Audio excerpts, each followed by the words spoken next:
we have Yochai Benkler from Harvard Law School, and of course Olivier Sylvain from Fordham. And today, I guess we're going to open. We just talked about this briefly before we started.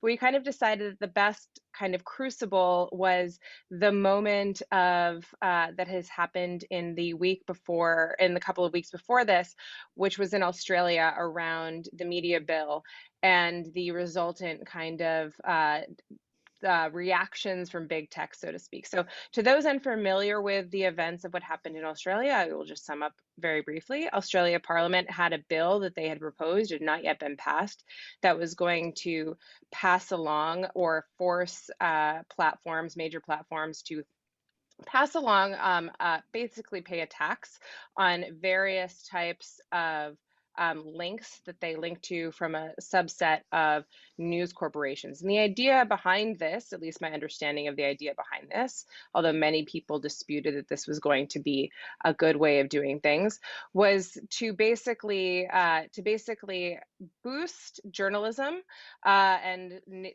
problems with funding for journalism by giving them a piece of the money that the platforms were ostensibly making off of ads that they were selling when people linked and shared information on the platforms that had been based in the journalistic content.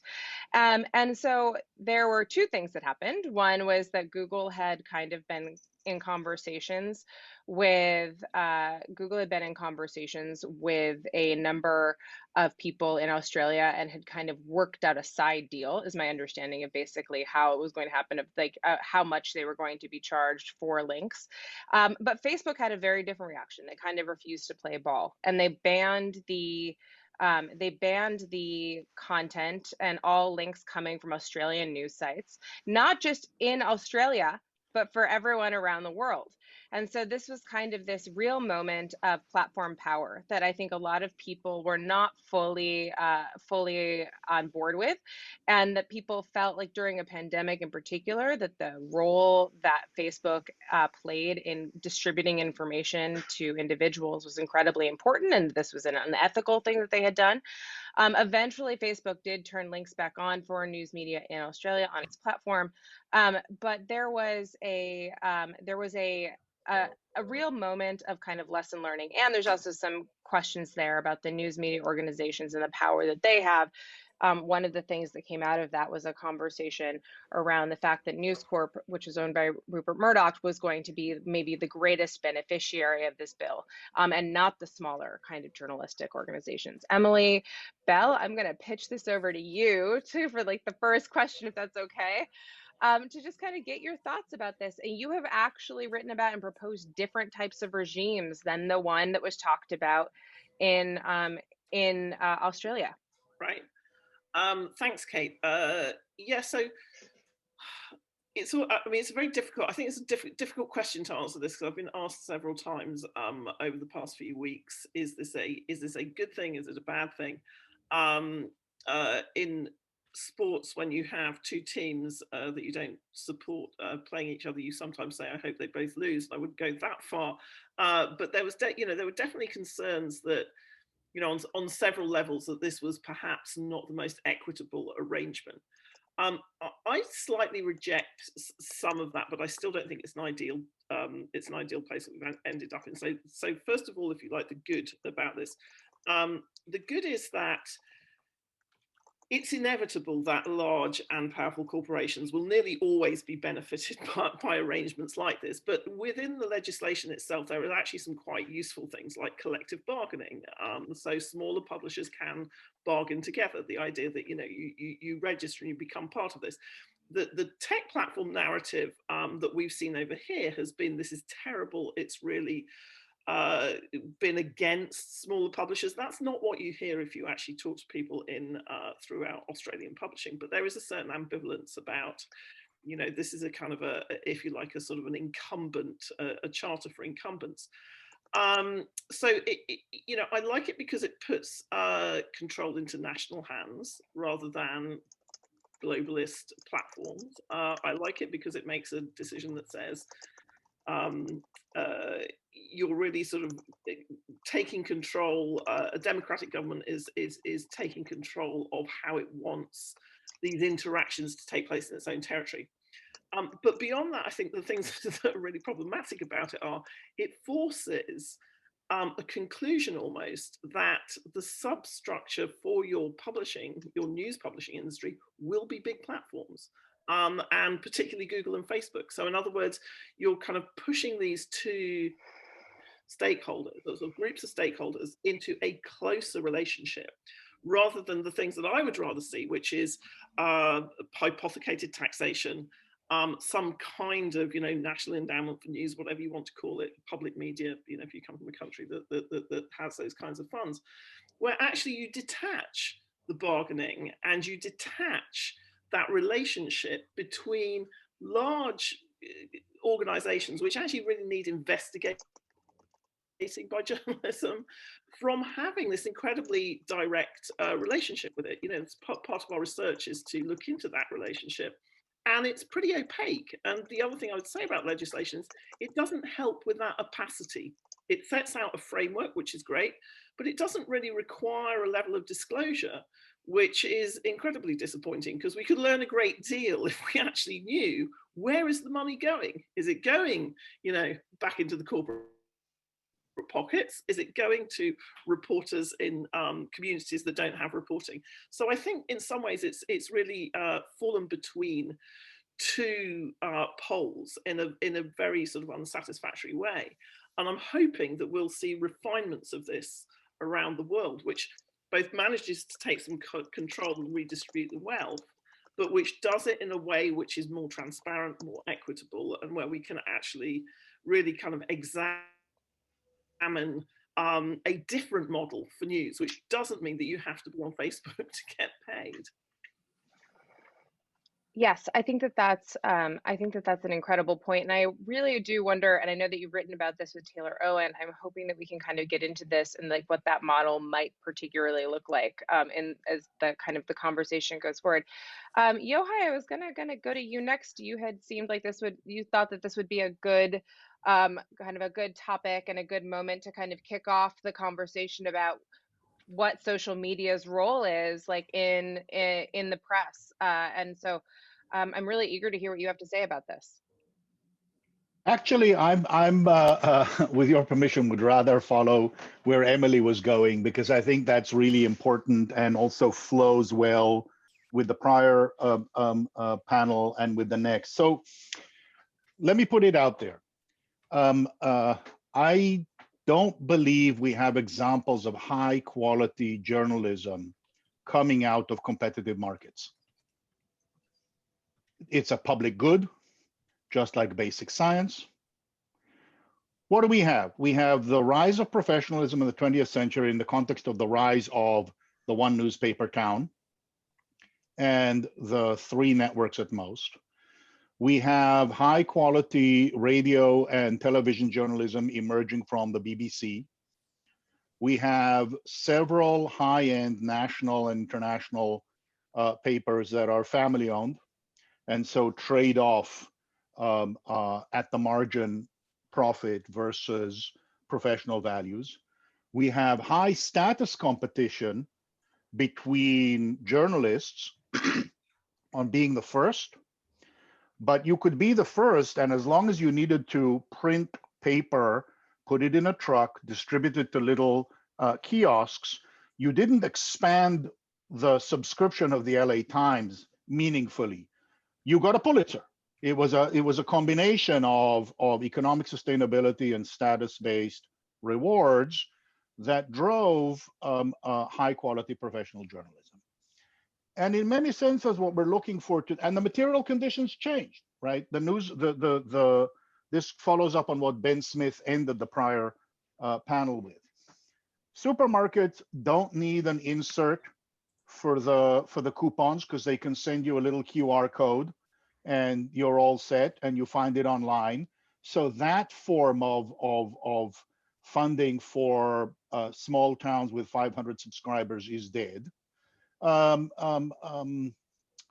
Personals is dead, thank you, Craigslist. We haven't said a word about Google or Facebook. Now, at the other, so the question is, what are sources of non-efficient competition-based revenue that can replace the one newspaper town monopolies plus the public subsidies? Emily, really important to focus, was saying, I don't like this model because at the end of the day, we're stuck with an opaque, too big player monopoly structure without the same kind of professional norms that limited, well, there were enough, let's not eliminate a century's worth of media criticism about the problems of conflict between editorial and ownership in the old model. All of which is to say is this: you look at the three models that have come out in the last few weeks, the Australia model of required agreements on the background of potential mediation, the French model of requiring payment to newspapers for links based on copyright, backed up by the threat of antitrust action if they stop using clips, and the most recent thing that's been circulated in the US on creating a 48 months exclusion from antitrust for newspapers to come together and bargain. Each of these is some method of using the power of the state to extract some of the rents that these two major monopolists get from the advertising market and move it away. That's what I see as basically the question here. How much do, and it's not the same in different places. If you have a country that you can actually trust some kind of a device-based tax, every computer and every phone is covered like the BBC tax, and you translate that into, you could imagine that happening in a country that has a particular tradition of how it can fund professional journalism separately from, much harder to see in the US. Ironically, it's actually not crazy for in the US to have some mechanism that says hundreds of newspapers can negotiate collectively without running afoul of the antitrust law and extract a larger share of the monopoly rents. That's where they sit now. The other, you could imagine a situation where, as part of the antitrust actions against Google and Facebook now, there's some component of the remedies that's about creating a standalone trust that then gets distributed between papers and so. It depends. What is the source? Is your source of non-market or non-competitive market income tax? Is your source of non-competitive income nonprofit, philanthropy? Or is your source monopoly rent? And the answer is you probably need some combination of all three. We've used combinations of all three over the last 100 centuries, and the only thing that changed is the material conditions of the production of the press have shifted the rents from the one newspaper town and the three networks to the two platforms. And you need to find the new mechanisms to extract some of those monopoly rents and fund the public good. Olivier, I think that this conversation is going to flow very naturally on its own, but do you have a response either to Emily or Yochai or to the underlying kind of hypo that I put out of Australia? And I want to return to things that everyone said, but I just thought I'd give everyone an opening kind of moment to lay claim to their spots. So thank you for including me. I actually was eager to hear what Emily was going to say in answer to this because of her close attention to this area, and my inclination is to just defer to her.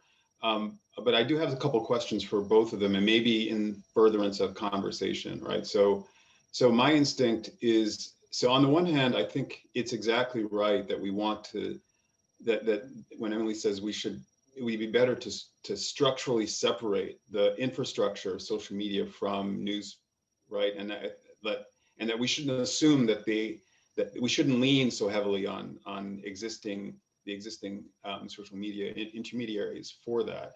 That's my instinct is, yeah, that sounds right. But it also seems a little naive in light of, I mean, and I say that respectfully, right? Like in light of the fact that intermediaries are in fact the way in which information is getting distributed. See, for example, Australia. So I mean, I understand that there is. So that's the flip side of Emily's point.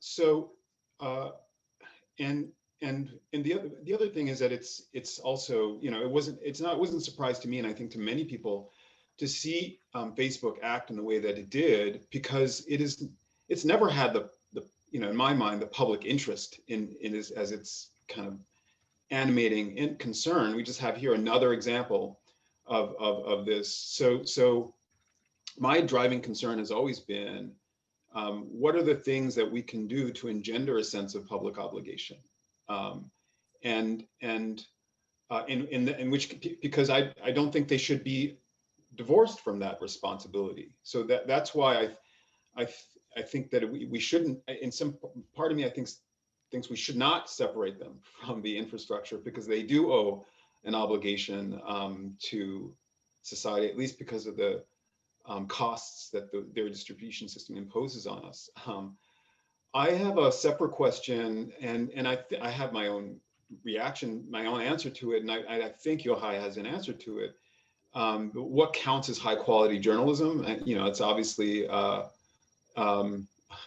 you know, kind of a loaded question, but I mean, the examples he set out persuade me that those seem like high quality. But the real question is, how do we know when we've gotten there? And I don't know how to evaluate that. I really don't. I don't know how to measure that or know when we are in a land where high quality journalism is being cranked out as a general matter. Those are my only couple of comments. I mean, I have a couple other thoughts, but No, but I think that and that's a nice provocation to kind of to leave it on. So I wanted to ask the same thing, because Yochai, you said that we have this, if we think of the role of the journalism wants to play as almost one of kind of a science-based type of a thing, that we value it as a public good like we value science. Well, there are various types of income and types of funding that science uses to fund itself, and those are like either like those are through, and like those have their own problems, right? Like their science is like has, you know, the tethering of science to like kind of so-called, like as Jane Meyer would put, like dark money, or like these types of like ways that which we have all of these like third party nonprofits that fund things, has its own kind of problems. And I kind of wonder, and Emily, like maybe you can kind of answer this because Olivier kind of teed it up for you, is I kind of wonder, like, would that is that model the model of how we fund, for example, science, like, or kind of, you know, through grant-based funding, through entities that are not government, that are not corporations necessarily, or aren't anymore, like, is that a better way of doing this? Is that kind of something, is that a way that you can kind of conceive of what you're proposing? I mean, I think I would say, first of all, it depends. Partly it depends on the culture and the tradition of, you know, the regulatory environment you're talking about. And it's certainly something where I think it's a model where America finds it easier to contemplate that than perhaps something which is more vested in the state, which you know, Europeans tend to feel more comfortable about. So this idea of endowments, you know, foundations, as you say, sort of grant funding, it's a kind of version of, so Yochai mentioned, you know, the BBC. The BBC has been a really great enterprise for the 100 years that it's been in existence. But that model of public broadcasting is really, in some ways, not necessarily the right model for the future. So, you know, I think one of the sort of the slightly restrictive elements of allowing a bargaining code, as Australia has to be, you know, the forever answer to this. And I don't think it is the forever answer. I think maybe this is just a good kind of interim phase. Is that it doesn't allow you to do what you could do with whether it's a license fee or whether it's a national endowment for journalism or whatever, which is to make really sort of to make incentive structures different. And this comes back to kind of Yochai's point about, you know, how does a highly competitive, what we have seen is that the more commercialized the market is around journalism, actually the worse the journalism gets. And for 10 years, you know, for the first 5 years of the decade that I've been in the States, whenever I said that, my American colleagues would throw their hands up in horror and say, but the market provides journalism. And the last 5 years, actually, so everybody has come around to this, to your guys' view, fortunately, which is that highly commercialized journalism with incentives around just being financially successful and profitable is horrible. It's actually toxic and it's very bad for society in many ways. It's not actually that it doesn't do what we want journalism to do. So trying to remake a market, I think, is a real opportunity for something like, let's call it a national endowment for journalism or whatever. Which is what are the things that we think need to be centralized and where we need resilience in the system, and where can we make contestable funding for things which perhaps aren't going to be forever. So I think there's great danger in trying to rebuild every single institution which is being swept away by this. And I think we've learned a lot in the last decade about you know, where we can see sort of challenges to technology, or we can see challenges to you know, legal. So the Yale ISP, you know, it's actually very expensive now to be a small publisher with any kind of like legal defense. Where do we need to build resources that anyone can use, no matter how long they've been around, no matter how kind of, you know, big or small they are, that have this public interest at the heart of them? And then where can we use the sort of flexibility of funding to create new things, to help really kind of valuable things which need to translate themselves into a new world, become new, or to sustain things that actually really, really work. And I think that's the other thing that's very important, which is there's a lot of stuff around at the moment, and I absolutely take Olivier's point about, do we know what high quality journalism looks like? Lots of communities in America do not have the benefit and have never had the benefit of high quality journalism. You know, there are many excluded and marginalized communities who simply don't see themselves fairly represented or properly reflected in the media that we have, and that's at local level, it's at national level, it's at international level.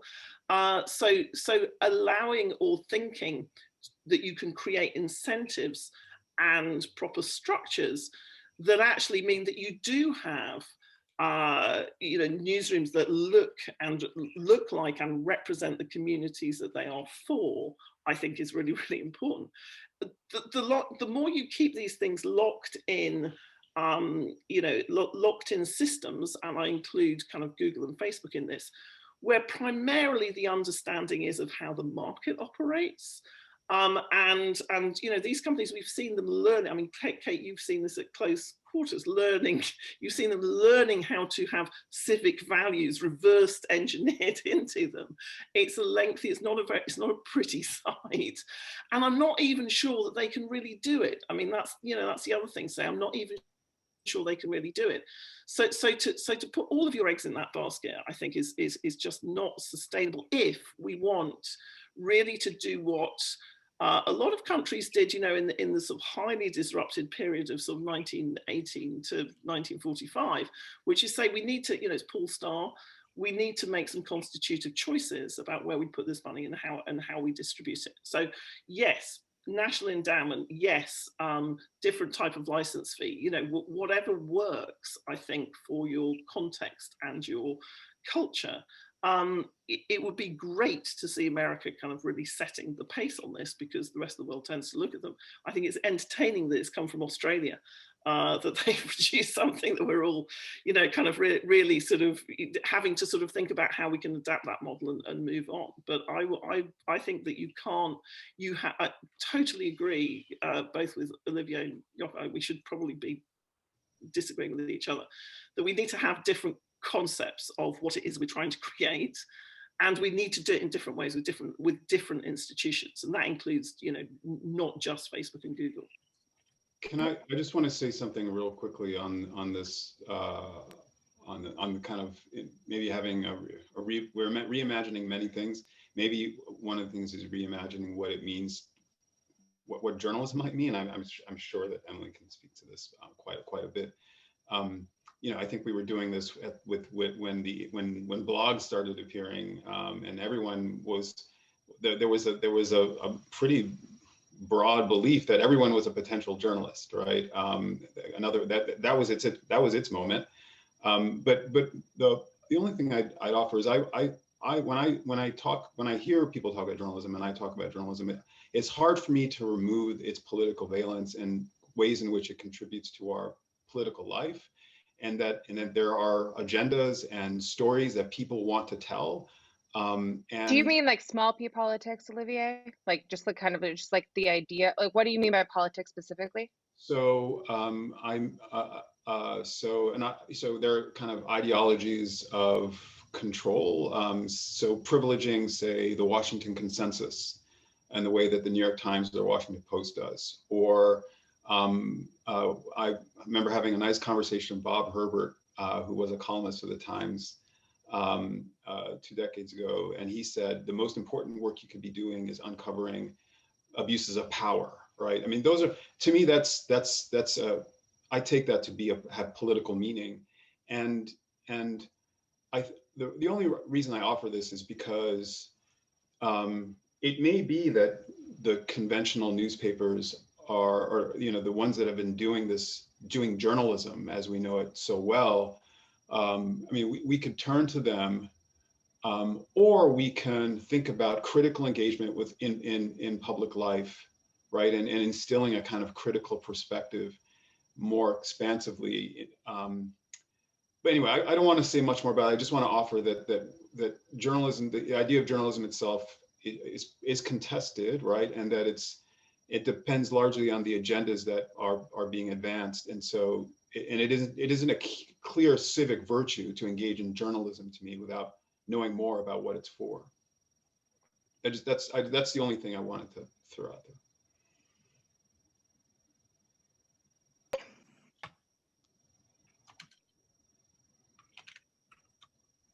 So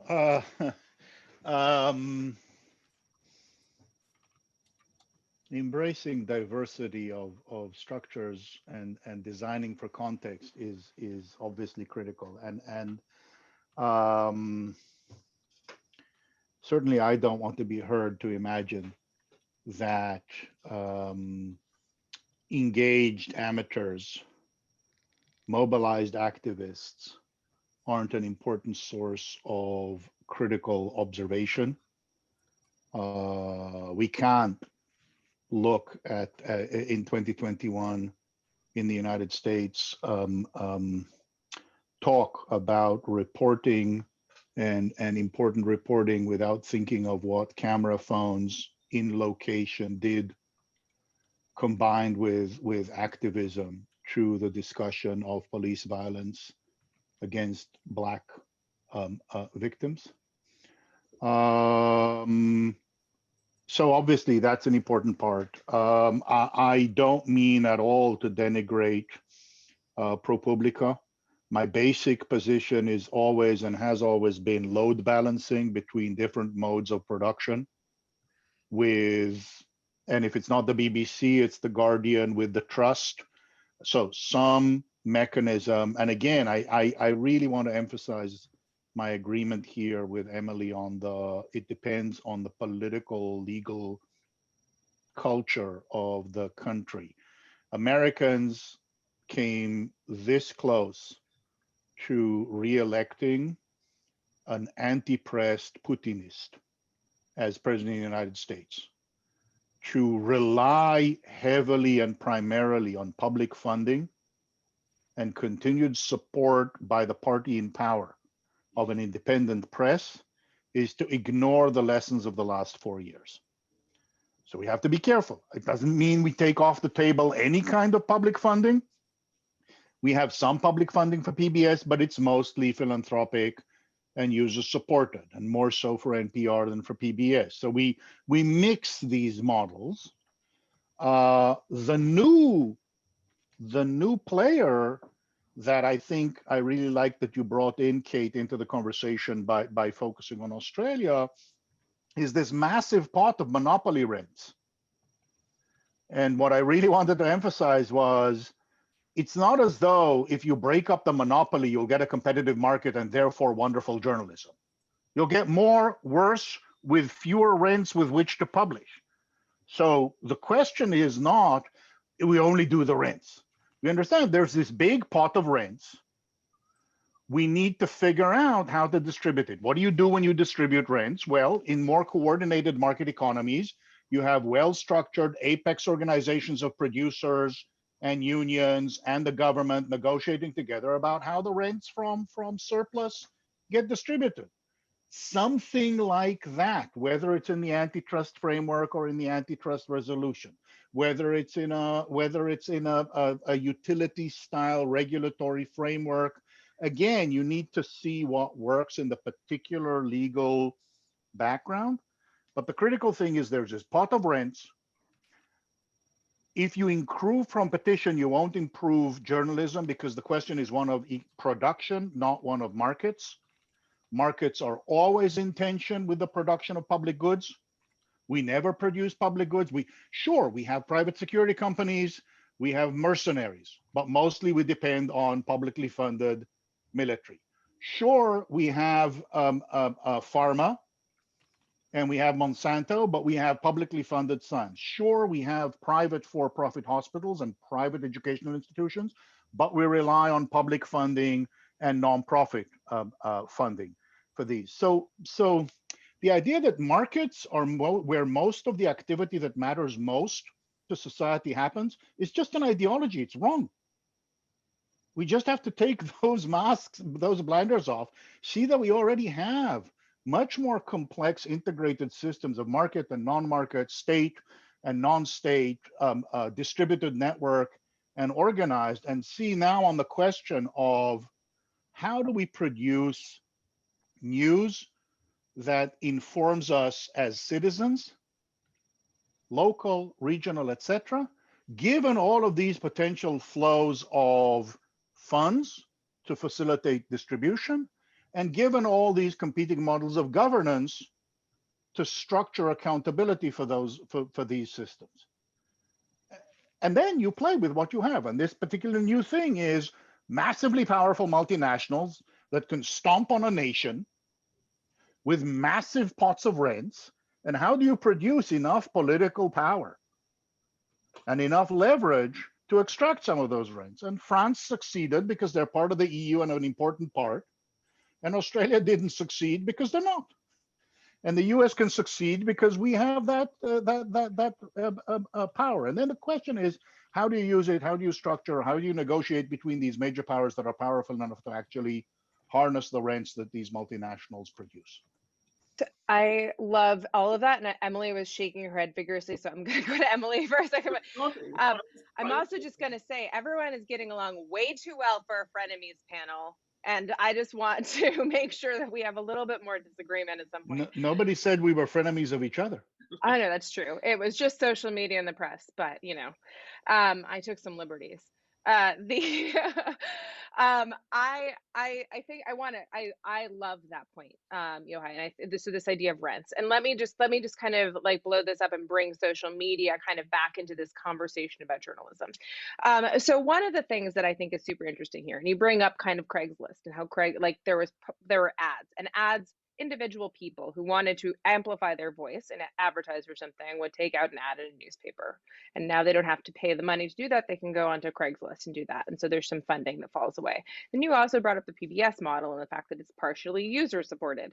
And like there's this kind of idea. And so I think that there is something really interesting here with transaction costs and the idea that we all of a sudden have all of this massive amount, and how these social media companies are making a lot of their money is not unnecessarily journalism links or journalism, although that's part of it.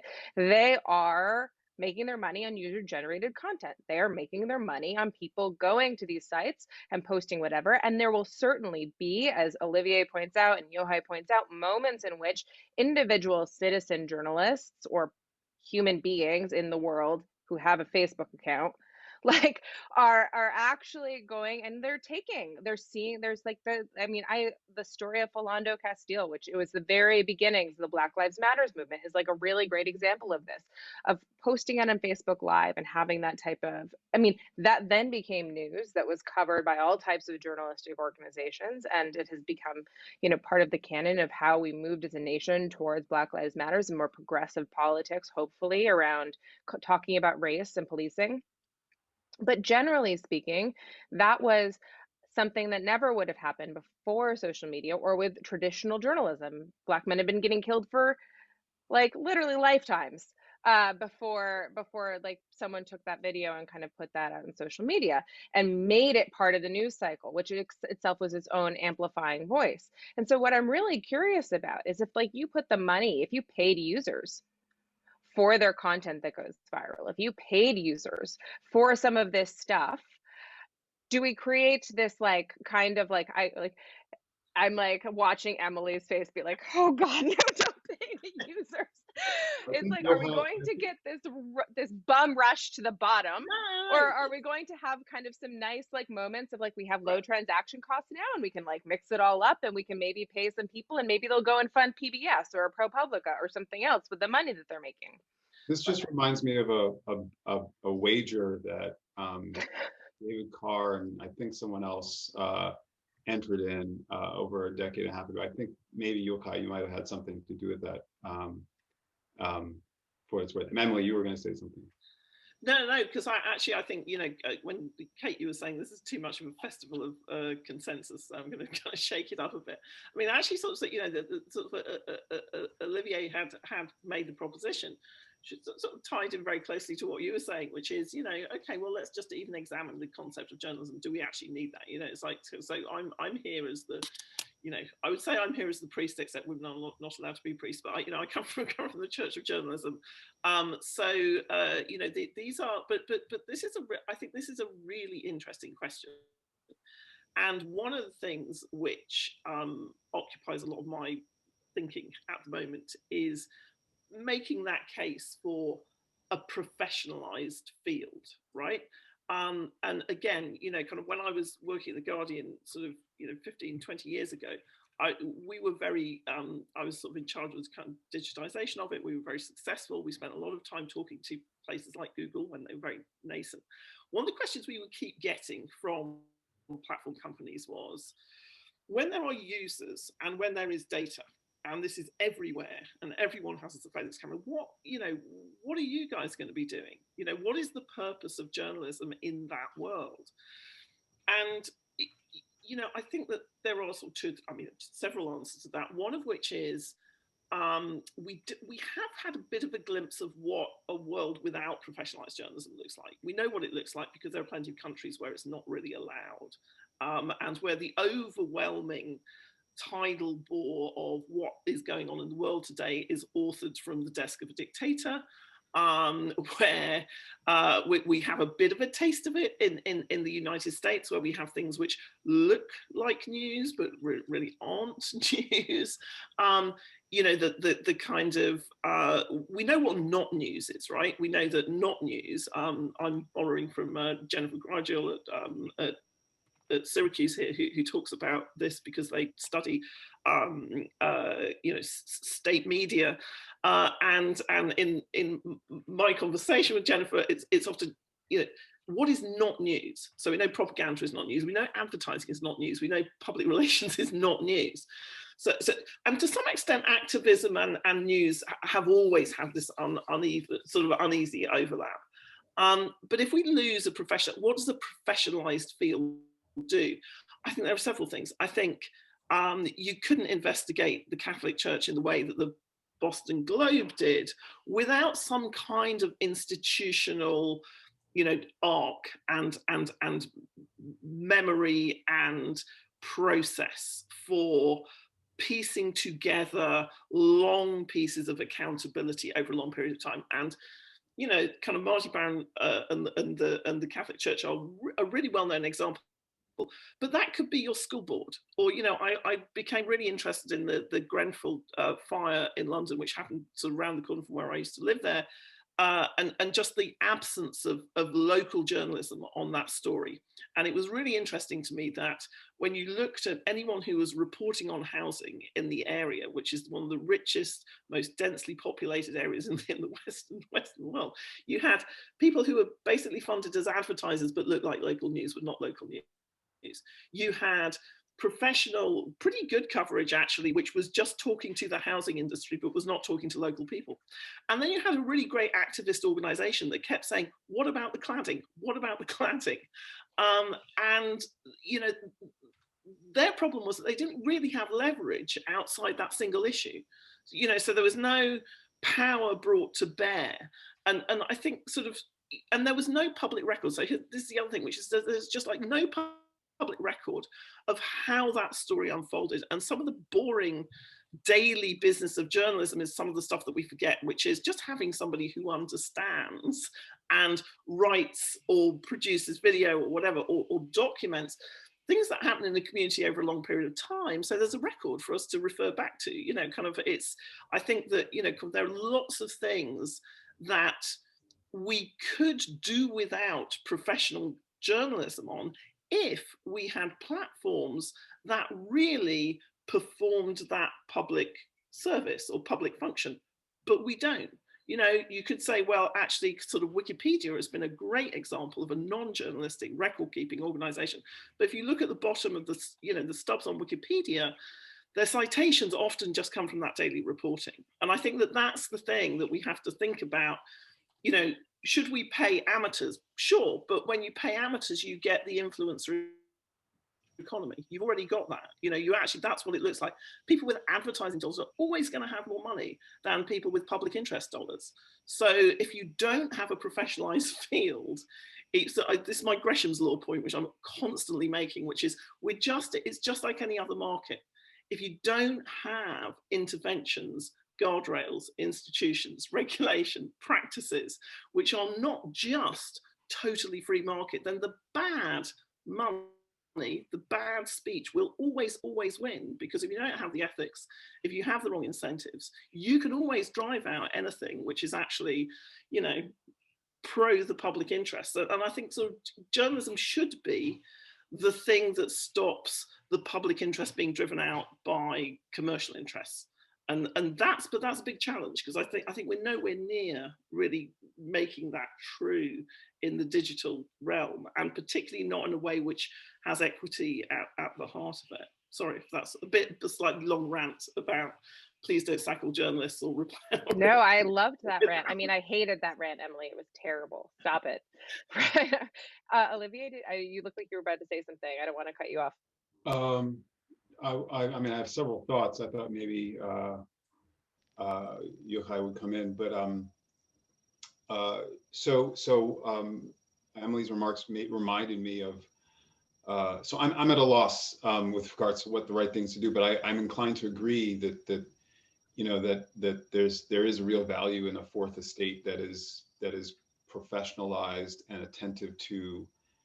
I don't want to say truth seeking, but kind of like, you know, an agenda that seeks to uncover abuses of power. I said that before, and I think journalism, the large institutions invested with, you know, that have the size and professional capacity to do this are rare, and you know, so the story about breaking news about but stories about the Catholic Church could not be done by amateurs, no matter whether they were paid or not, and it required large institutions to do that work. But I also think, you know, it's as a sociological matter. I don't know if journalism was the reason this story uncovered. Like it might, you know, I don't know. I earnestly mean that. I don't know if it's. That's why it sounds like it sounded as much of a kind of political agenda, which is maybe the right agenda that we needed. But you know, that the concern about the Catholic Church emerges when it didn't like a century ago is. You know, it's not like the Catholic Church hasn't had pedophilia, and I say this as a person who grew up Catholic, hasn't had pedophilia in its ranks for centuries. So I just don't know, as a sociological matter, if journalism is the cause for it, and that's why I think, as long as we're transparent about the agenda of what journalism is about, that's the only point I would make there. The book that I was thinking of actually with regards to amateurs, though, and the relationship social media have with this agenda, this journalistic agenda, is a hashtag activism, which is a story about recent phenomena and on Twitter. And listen, I'm, as Kate knows, I'm pretty critical of social media and intermediaries, but we can be plain when we recognize that the opportunities for discovery and consensus building about Me Too or about Black Lives Matter were kind of mobilized on social media, and maybe it created an agenda for the journalistic, enterprise to kind of to proceed. But then it's clearly has a political meaning, in my opinion, right? Because it's addressed to redressing, it's redressing systems of subordination. So social media, I think, does have a role to play, and I think it clearly in 2021 has. But I also don't want to lionize and I don't think Emily's doing this, although she does claim to be the priestess of this claim. But I don't think she's lionizing journalism as this kind of purely professional enterprise, but one that's embedded in our political moment, and that can be useful, very useful for uncovering abuses of power. Yohai? So a couple of different things. First of all, let me agree, Olivia, with your skepticism. I'm all for people engaging in informing a democratic public as a full-time vocation. Whether the particular institution of journalism, let me call it weapons of mass destruction, reporting on austerity, Clinton scandals morning to night in the 2016 election, clickbait headlines. Again, I don't want us to forget a century worth of media criticism just because now we face stuff that's much, much worse. So are the right people think tank activist organizations that issue reports, and that's how we're going to look at it? Is it some combination of ProPublica-like organization also at the local level? I tend to agree more so than I did 10, 12 years ago that we need some dedicated full-time players, and that it's not enough. And we have those at the national level, much more successful than in the past, in the New York Times, in the Washington Post, in the Guardian, much larger footprint than existed in the past, with much better ability to pay for it. So there is some of that really is coming from market actors. And some of the time they're better than they were, and some of the time there's all the same both-sidism and all of the same effort to asking Facebook and Google, particularly Facebook, to become responsible stewards. Alex Howard has a question here in the question tool that I think is relevant here, talking about how Facebook has taken down military pages in Burma. I was gonna read it in like 1 second, but if you want to why don't you read it, because okay. It's very much of a trigger. Great. It's very much of a trigger from part of my response here. Yes, of course. Didn't mean to cut you off, Yohai. I just wanted to. We're open for questions. Please put your questions either in the chat or in the Q&A, and I will read them to our panelists. But Alex kicks us off with a really great first question that Yohai pointed out, which is that Facebook has taken down military pages in Burma after a military coup subsequent to country-specific moderation of far-right content in the election. It suspended President Trump, but has to date not taken action on far-right content, which dominates its most popular content daily. Should Facebook and other tech companies take the side of democracies and press when countries turn to far-right nationalism and limit leaders, politicians who engage in sedition? What about anti-democratic behavior, including repression of jailing or murdering members of the press? Should these frenemies instantiate in policy that journalists aren't enemies and refuse to assist in illiberal governments with spyware takedowns? And I just want to say that there is so much in that question. I literally feel like we could spend the next 25 minutes discussing it. Thank you, Alex. That was an amazing question. And I will just add really quickly that this is of top of mind right now, with this being before the Facebook Oversight Board, and this question of them making policy about how they're going to be dealing with a leader like President Trump is or was, and so or never was, as the case may be. But Yochai, do you want to go ahead? Yeah, I wanted to really focus on the part of this question that goes to what might or might not replace a professional journalistic board, and to express my extreme skepticism that Facebook could ever be such a thing, which is different from, can it shut down the bad guys of various sorts? Can it even know who the bad guys are? Within professional journalism, there's at least a century roughly of professional norm setting, of acculturation, of institutions, of it's been far from perfect. We know the problematic issues, but everything we've seen from Facebook and Google and Twitter has been reactive, putting out fires on political pressure, and no internalized regulation with a shared mission. The idea that we could somehow take this group of people who are so deeply socialized into an ethic of continuous innovation, and they're the smartest people in the room, and trust us, we have good intentions, we'll manage it. And all of you are essentially noisy neighbors.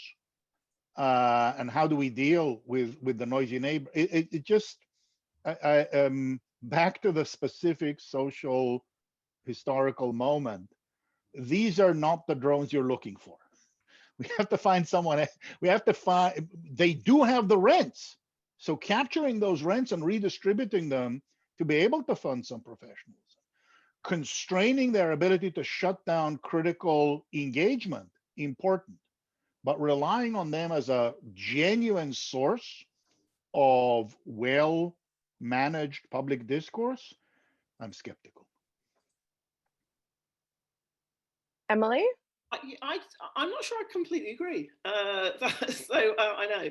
So I would say definitely don't rely on them for anything. But Alex's question is absolutely spot on, which is what we've seen. I think what we saw, and Yochai's sort of brilliant work on this around Fox News is relevant here. You know, what we saw in 2016 and what we saw again in 2020 is what happens when you get the alignment of structures of power.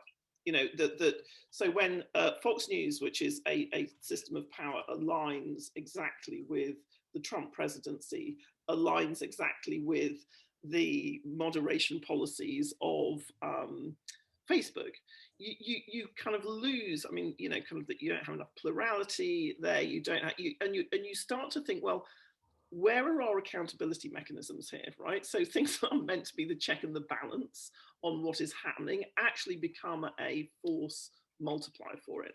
And so Alex's question is the right one, which is, you know, should Facebook have values which situate it in, you know, a broadly pro-democratic space?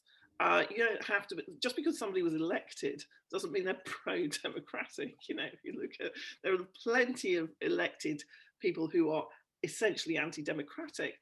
And what Facebook has done has just enabled them to proliferate. Or there are plenty of elections that aren't particularly democratic. So. Yeah, exactly. And there are plenty of elections that are not very democratic. And I think this sort of lack of it's not a lack of reflection. I think that there is a genuine kind of bewilderment, and Kate, you'll know more about this than I do. There's genuine bewilderment at the center of these companies about what it means to be in that position. So in other words, are you aligned with government, or are you an accountability mechanism for government? And I think this idea of, like, instead of just having partnership teams for journalism, those are meaningless. Those are basically just PR and lobbying exercises at this point. It's much more meaningful if they say we are going to be pro press freedom, pro democratic values, and we're going to see how that sort of reflects in our content moderation policies, and be very kind of open about that. I think, you know, their worry is that they are too big in each market to make those calls, and making those calls is going to be really expensive for them, which is why they take down, you know, 80 accounts or pages or whatever in Vietnam immediately after the government changes its speech laws, because they don't want to lose, they don't want to be driven out of that they don't want to be driven out of that country. They're fine about taking down news links in Australia because they don't want to kind of participate in the taxation system, but they are not fine about standing behind, keeping accounts up where it makes things sort of economically difficult for them. I mean, it's a provocation to the platforms. Would they do it? I think Twitter might do it. I'm not sure that Google or Facebook would ever do it. And that again opens this central question of, if they're not fundamentally pro-journalist or they're not fundamentally pro-democratic, then how closely embedded should journalism be within those structures? I think, and that's where I actually agree with Yochai, which is you should not be relying on those structures to provide that. I think it'd be a bad thing. Olivier, do you want to add anything? Not really. I want to join the chorus to say I'm not sure we're going to learn about what journalism entails from, or what it ought to entail from the Facebook Oversight Board, nor even if they, and never mind whether they would claim to be pro-democratic or pro-speech, as Zuckerberg did in that Georgetown speech a couple of years ago. Mm-hmm. And quickly he turned in light of what it means. So I'm not sure we can learn from Facebook on what ought to exist as a matter of course. Just a quick intervention, because this conversation, I'm now thinking that my comments were also very US centric in a way that was not appropriate for this question. I think of Maria Ressa and Raffler, and the idea that there's some general background journalistic infrastructure that you can fall back on, as opposed to the primary place that you actually have democratic accountability happening in the teeth of continuous repression, is heavily through Facebook and through distributed mechanisms for payment, is very problematic. So that just, I come back to where Emily started us an hour ago. Context, the specific industrial structure of how news is organized in a country, the particular distribution structure, the particular legal and political structure are going to give you different answers to the same set of questions. And unfortunately, we have to answer them for one or two platforms that cover an infinite variety. So I wanted to pose a question that I've been thinking, that everyone's kind of comments and that Alex's excellent question brought to mind, which was we've forgotten it. It was all of 30 minutes ago or something. But it was the moment in which social media decided to delist the New York Post account, or the New York Post story around Hunter Biden and his laptop. And there was a great deal of it was obviously, people remember it was right before the election, and there was this idea that it was going to taint the election, that it was like bad, that it was like completely poorly sourced journalism, whatever else. I thought that was a fascinating and underexplored moment, because I think it came at such a intense political time. And so people were just completely unable to kind of play with the idea on its own of what we would want to do with bad journalism. And in a world where we're asking, although Yochai, it looks like we all agree that we shouldn't be asking them this, but nonetheless, a lot of us are asking them, these platforms and these social media giants, to fact check for us, to fact check and do kind of fake news, and to not spread misinformation. The New York Post is not the National Enquirer, but it's not the New York Times. How do we kind of fit this into our model, and what role does social media have in moments like that one?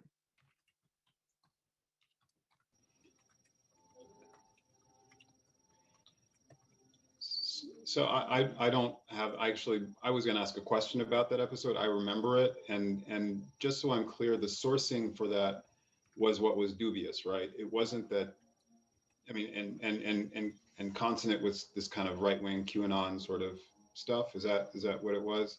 The sourcing was dubious, and I think that the Post maintained that it was, that wasn't as dubious as they said that it was, and that they had sourcing for it, but it was a question that was very much to the, It was they backed the story. The Post went to bat for the story, and then they left kind of the sourcing open. But I think that even the question that that people were digging into and trying to validate a story on its own and question the sourcing and the fact checking of a journalistic organization was an interesting one.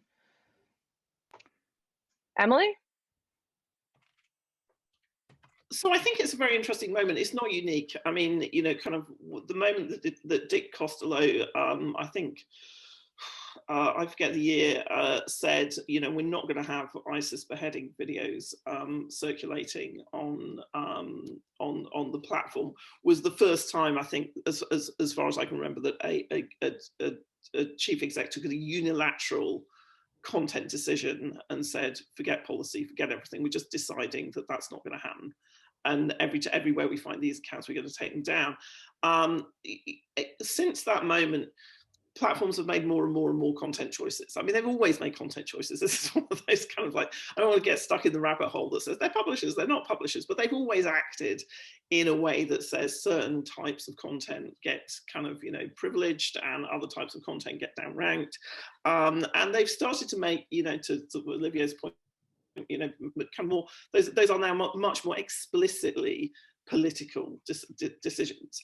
And I think when we look back on 2020, from you know, and the fog of kind of the really shocking events that, you know, unfolded at the end of it has cleared, you know, the really big change that happened was sort of, you know, control of the media has been switching for a long time. It's been switching for at least the last sort of 25 years, but it's really happened now.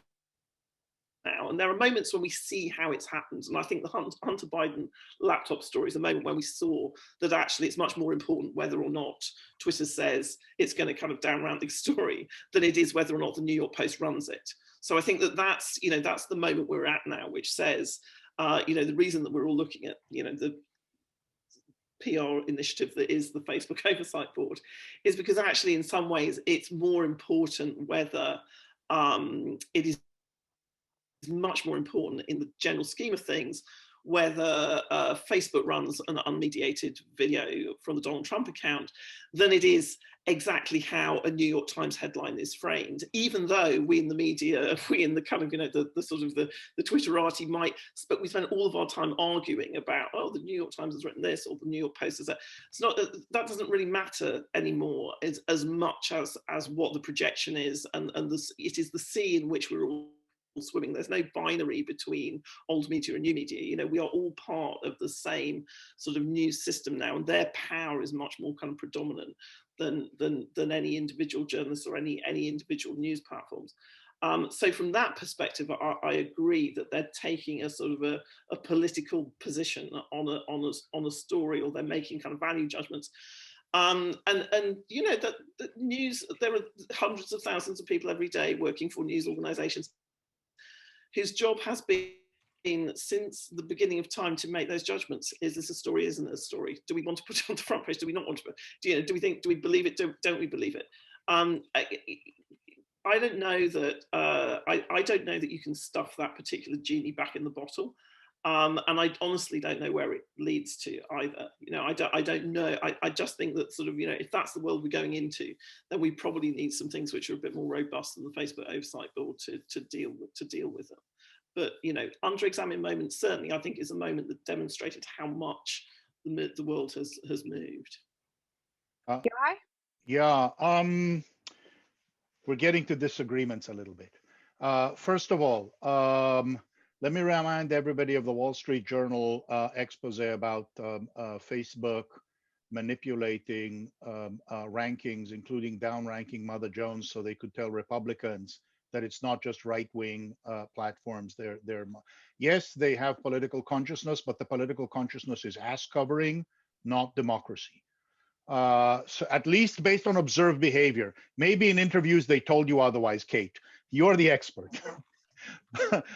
but by observed behavior, that's their politics. It's the politics in the sense of the public communications reputation management. And so I'm worried. I'm worried about having them do that.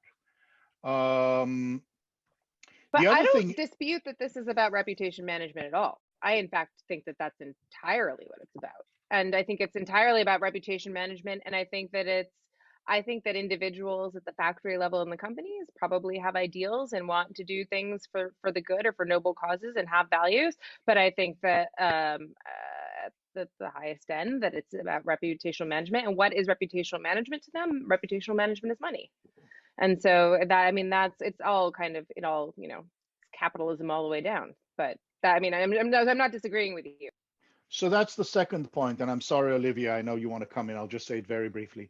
Um, um, we are in such an asymmetric framework in terms of the business model, the rewards to outrage. All our data show that what happened between 2016 and 2020 is that the New York Post saw what was working for Breitbart.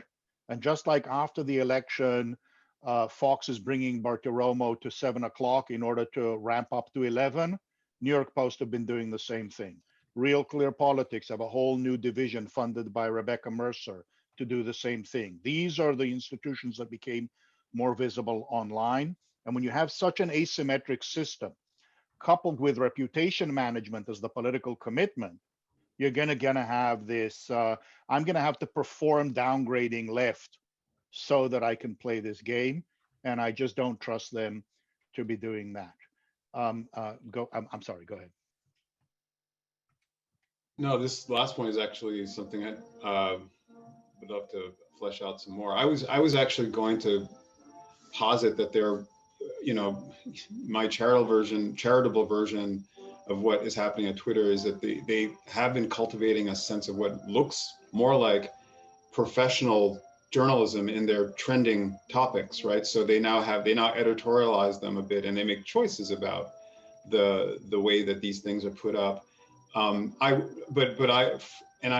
also wonder whether the imperative for that, like, where does that imperative come from? It might be reputational, or it might be brand. Maybe it's just a kind of way of distinguishing their brand or something. But for me, it's an interesting problem, because in the context of the journalism with which we're most familiar from the 20th century, the commercial imperative the imperative for objectivity and professionalization was arguably also a commercial imperative at the end of the 19th century. After the partisan presses didn't prove to be as successful. So I wonder whether this reputational management could be veering us in a direction that looks more like something more professional. But I think so that's what I was going to speak to. Actually, Yokai's last point I thought very interesting. But Emily, I feel like you wanted to jump in. No, I was vehemently agreeing with you again in that context. But I do feel like it's a difficult moment, because there isn't really a roadmap for this, and I'm not sure that. And I think this is why you need a conversation, which is and where let's bring it back to Australia. I think you should applaud Australia for whatever you think were the motivations behind their legislation, and whether in fact it was a kind of a Murdoch kind of reinforcement pack or not, and say that the one thing that we should take away from it is that we need a broader conversation about these things, and we need it to be part of a democratic process. And it's good to see that there's many more hearings about this now in Congress. Whether they come to anything or not, I don't know. There's much more legislation being tabled about it, because the one thing that's been absolutely missing from this is a sensible and inclusive public conversation about it. There are many brilliant scholars, three of whom are here. There are many people engaging in this. There's lots of journalism about it, which there didn't used to be. But I think also kind of, the people are still left out of this. If you spend all your time like I do on Nextdoor and Citizen, that's people's daily news kind of diet in one particular sort of prism, which is probably absolutely not where we want to be either. You know, I don't want my local news coming from the Ring app on people's doors, or the spanning of misinformation through the Citizen, you know, made up police radar, etc. I think that, you know, kind of we need to get back to saying, good thing about Australia is think about how this market is not working for lots and lots of people, not just journalists, but actually kind of for citizens as well. So how do we have that conversation? How do we start to build legislation? How do we start to build regulation and conversation in a way that changes that market really fundamentally? Yohai, do you have anything else to add? We're very close to kind of the end, so I was just going to kind of wrap up and sum up everything kind of that we talked about, and thank everybody for coming and for this really kind of very fast moving, overly friendly panel. There was, I think that we covered a lot, actually. I really feel like I've learned a lot, and I was curious just on some of these specific issues, what some of you would say, and where your kind of feelings in your work has kind of brought you out on some of these issues. So this was wonderful. I think that one of the things that that I would like to kind of leave this panel with is that there is an intense period, and this is something that's very kind of, I guess, high level, but this is like this is an intense period of disruption, so to speak, by some type of new communications technology. And like all technology, it is something that I think that we're developing norms around, and we're developing kind of a sense of what we want. And as someone who's only been studying this for 6 years, I can say that I like look at Yohai and I get like nervous. I'm like, oh my God, he's gonna know that like, like everything that I'm saying, he's already said it before 10 years ago.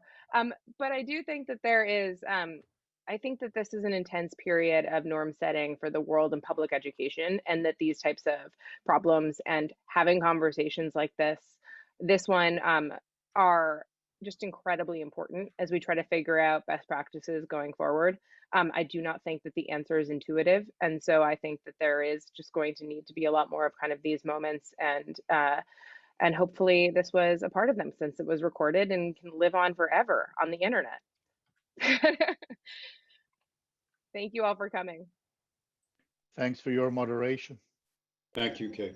Yeah, thanks very much, Kate. Thanks, guys. Bye, guys. This is great.